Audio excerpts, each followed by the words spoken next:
اس نے گل کے اوپر سے اندر جھانکنے کی کوشش کی۔ وہ سو رہی ہے، ان کی طبیعت ٹھیک نہیں ہے، آپ مجھے بتا دیں۔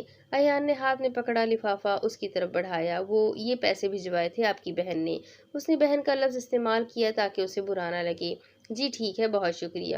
وہ لفافہ پکڑ کے دروازہ بند کرنے لگی جب ایان نے مظلومیت کے سارے ریکارڈ توڑتے ہوئے مسکین شکل بنا کے پوچھا، چھوٹی بہنا، چائے مل سکتی ہے ایک کپ؟ وہ مختلف ہوٹلوں کی رنگ برنگی چائے پی کے تنگ آ گیا تھا۔ جی مل تو سکتی ہے، اگر آپ خود بنا لیں۔ اس نے ایک ایبرو اچکا کے اسے کہا، جس پہ ایان نے واپسی میں ہی آفس جانی۔ نہیں جی، بہت شکریہ، اب میں چلتا ہوں۔ اس لفافے میں ایک کارڈ بھی ہے، اس پہ شاہ میر کے سیکرٹری کا اور شاہ میر کا نمبر ہے۔ آپ کو کسی بھی چیز کی ضرورت ہو تو وہاں رابطہ کر سکتی ہے۔ وہ مایوسی سے کہتا پلٹ گیا تو گل کندھے اچکا کر دروازہ بند کرتی اندر چلی گئی۔ بلیک پراڈو گیٹ کے سامنے آ کر رکی تو گارڈز نے گاڑی میں بیٹھے شخص کو پہچان کر فوراً لوہے کا گیٹ کھولا۔ سفر اتنا لمبا نہیں تھا لیکن لالی بہت تھک گئی تھی اور گاڑی میں تقریباً سارا راستہ سوتے ہوئے آئی تھی، لیکن سامنے موجود محل نما گھر کو دیکھ کر اس کی ساری نیند بھگ سے اڑ گئی۔ گاڑی ماربل کی روش پہ سست روی سے چل رہی تھی۔ یہ روش لوہے کے گیٹ سے بنگلے کے پورچ تک جاتی تھی۔ یہ تقریباً 10 کنال پہ محیط اور 2 منزلہ سفید رنگ کا عالیشان بنگلہ تھا جس کے ارد گرد نہ ختم ہونے والا لان پھیلا ہوا تھا۔ لالی کو تو ایسا ہی لگا کہ وہ ختم نہیں ہونے والا۔ پورے لان میں مختلف قسم کے درخت اور پھول لگے ہوئے تھے۔ ایک طرف سفید ماربل کے 3 فاؤنٹین اور دوسری طرف لکڑی کا گزیبو بھی موجود تھا۔ پورے لان میں مختلف جگہوں پر لکڑی کی میز اور کرسیاں پڑی تھی۔ لالی مبہوت سی وہاں موجود ایک ایک چیز کو دیکھ رہی تھی۔ رات کا وقت ہونے کی وجہ سے پورا بنگلہ روشنیوں میں نہایا ہوا تھا۔ ایسا ہوٹل تو میں نے کبھی ٹی وی میں بھی نہیں دیکھا، اس نے دل میں سوچا۔ گاڑی سست روی سے چلتی پورچ میں آ کر رکی جہاں پہلے سے 2 ہیوی بائکس اور 3 گاڑیاں کھڑی تھی۔ شاہ میر گاڑی پارک کر کے اترا اور اس کی طرف کا دروازہ کھول کے ہاتھ بڑھایا جسے تھام کر وہ باہر نکلی۔ آپ نے تو کہا تھا گھر جا رہے ہیں، پھر ہوٹل کیوں لے آئے؟ اس نے ہچکچاتے ہوئے پوچھا۔ شاہ میر اس کی بات پہ ہلکا سا ہنس دیا۔ یہ ہوٹل نہیں ہے میڈم، آپ کا گھر ہے۔ اس کے کہنے پہ لالی نے حیرت سے اسے دیکھا اور پھر پورے بنگلے پہ نظر دوڑائی۔ اس محل کو وہ اس کا گھر کہہ رہا تھا۔ آئیے آپ کو آپ کا گھر دکھا دوں۔ وہ اس کا ہاتھ پکڑے اندر داخل ہوا تو لالی ایک بار پھر سوچنے پہ مجبور ہو گئی کہ یہ گھر ہے یا سچ کا محل۔ بڑا سا ہال نما لیونگ روم ڈارک بلو اور گولڈن امتزاج سے سجایا گیا تھا جس کے بیچوں بیچ ڈارک بلو لیدر کے صوفے اور ان کے اوپر بڑا سا گولڈن جگمگاتا ہوا فانوس تھا۔ مختلف قسم کی یہ پینٹنگز اور قیمتی واز سے پورا کمرہ بھرا پڑا تھا۔ میرا خیال ہے آپ تھک گئی ہیں، گھر کل دیکھ لیجیے گا۔ اس نے سوالیہ انداز میں اسے دیکھا۔ نہیں کوئی بات نہیں، میں ٹھیک ہوں، وہ جلدی سے بولی، پھر شاہ میر کے مسکرانے پہ کچھ شرمندہ سی ہوئی۔ آ جائے پھر۔ وہ اس کا ہاتھ پکڑے اسے لے کر دائیں طرف موجود دروازہ کھول کے اندر داخل ہوا۔ یہ غالباً ڈرائنگ روم تھا جسے کوئی اور آف وائٹ کلر سے سجایا گیا تھا۔ کافی اور آف وائٹ کلر سے سجایا گیا تھا۔ یہاں ایک بڑا سا آتش دان بھی لگا تھا۔ پھر وہ اسے دوسرے کمرے میں لایا جہاں ہوم تھیٹر تھا۔ اس کے ساتھ اسٹڈی روم کا دروازہ تھا جو اسٹڈی روم کم اور لائبریری زیادہ لگ رہی تھی۔ وہاں دنیا جہاں کی کتابیں موجود تھی۔ اسٹڈی روم کو ڈارک گرین اور براؤن کلر سے سجایا گیا تھا۔ ایک ایک کر کے اس نے اسے پورا بنگلہ دکھایا۔ وہ جو بھی چیز دیکھتی پچھلی کو بھول جاتی۔ اتنا بڑا اور عالیشان گھر وہ پہلی بار دیکھ رہی تھی۔ اس نے ایک بات نوٹ کی تھی کہ ہر کمرہ پچھلے والے سے مختلف تھا۔ چند کمرے چھوڑ کر اس نے اسے پورا بنگلہ دکھایا تھا۔ ان کمروں کو اس نے بعد میں خود سے دیکھنے کا فیصلہ کر لیا تھا۔ دوسری منزل پہ موجود گرے اور بلیک کلر سے سجے اپنے کمرے کو دیکھنے کے بعد اس نے سامنے پڑے صوفے پہ بیٹھے شاہ میر کو سرد آہ بھر کے دیکھا۔ شاہ میر، وہ کمرے کے بیچوں بیچ کھڑی تھی۔ جی، آپ کیا کام کرتے ہیں؟ اب وہ واقعی جاننا چاہتی تھی کہ وہ کیا بزنس کرتا ہے۔ وہ اس کی بات پہ قہقہا لگا کے ہنسا۔ میں بہت سارے کام ایک ساتھ کرتا ہوں، اس نے کچھ سوچتے ہوئے کہا۔ یہ گھر واقعی آپ کا ہے یا مجھے امپریس کرنے کے لیے چند دن کرائے پہ لیا ہے؟ اس نے ارد گرد کا جائزہ لیتے ہوئے کہا۔ ہر چیز یہاں رہنے والے کے اعلیٰ ذوق کا ثبوت تھی۔ آپ کو امپریس کرنے کے لیے مجھے گھر لینے کی ضرورت نہیں تھی، وہ تو آپ پہلے ہی مجھ سے امپریس ہو چکی تھی۔ وہ نرم مسکراہٹ اس کی طرف اچھالتا ہوا اٹھا۔